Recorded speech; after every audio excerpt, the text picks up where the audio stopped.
महाराष्ट्र के एक गांव में एक ब्राह्मण परिवार रहता था जिसमें सकुबाई और उनके पति सास ससुर साथ रहते थे।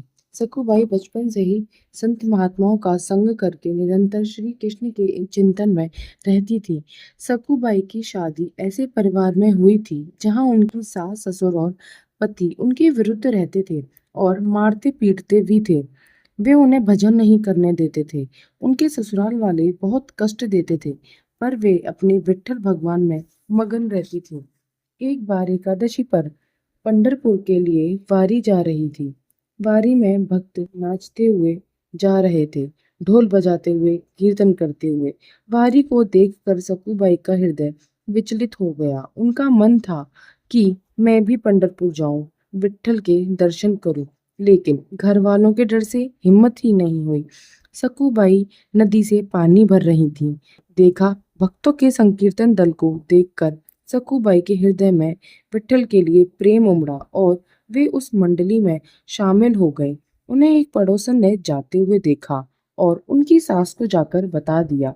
उनकी सास उनके बाल पकड़ते हुए वहां से लेकर आई और मारना शुरू कर दिया। घर जाकर तीनों ने सकुबाई की पिटाई की और सकुबाई विट्ठल विट्ठल करती जा रही थी। इनकी सास ने उन्हें खंबे से बांध दिया, न खाना दिया और ना ही पानी दिया। वे बंधने के बाद भी सिर्फ कृष्ण को ही याद कर रही थी। फिर प्रभु एक सुंदर युवती के रूप में आए और बोले, सकु, तुम मंदिर जाना चाहती हो, पंढरपुर जाना चाहती हो मंडली के साथ? सकु बोली, हाँ, मुझे जाना है, पर मेरी सास मुझे फिर पकड़ लेगी।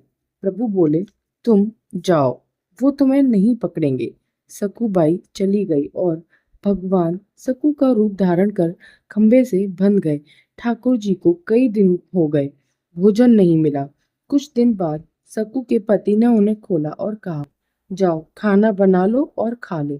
सकुबाई के रूप में भगवान ने स्नान किया, भोजन बनाया, सबको भोजन परोसा। जब उन तीनों ने भगवान के हाथ का बना भोजन लिया, ग्रहण किया, तो उनका हृदय परिवर्तन हो गया। उसके बाद वे उनसे प्यार से रहने लगे। उधर सकुबाई पंडर पहुंच चुकी थी। वो कीर्तन करते हुए, नाचते हुए, वे भूल ही गई कि मेरी जगह वहां सखी है। यहाँ सकुबाई ने चंद्रभागा नदी पर स्नान किया और मंदिर में प्रवेश किया। वे तो श्री हरि के दर्शन करते हुए आनंद में डूब गई।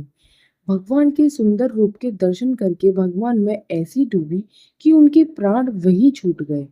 मंडली के लोगों ने उन्हें पहचान लिया और उनका अंतिम संस्कार कर दिया। रुक्मणी जी यह सब देख रही थी। वे शमशान आई और सकुबाई को जीवित किया, क्योंकि सकुबाई की जगह भगवान वहां उनके घर में काम कर रहे थे। रुक्मणी जी ने सकुबाई को बताया और कहा, अब तुम्हारा प्रण पूरा हुआ, तुम अपने घर जाओ। सकुबाई वापस घर को आ रही थी, तो जैसे ही भगवान ने उन्हें आते देखा, वे पानी लाने का बहाना बनाकर घर से बाहर आई और सखी रूप धारण किया। सकुबाई ने सखी को देखते ही गले लगा लिया और धन्यवाद किया। सखी ने कहा, अब तुम खुश और सुखी हो? सकुबाई बोली, हाँ, बहुत।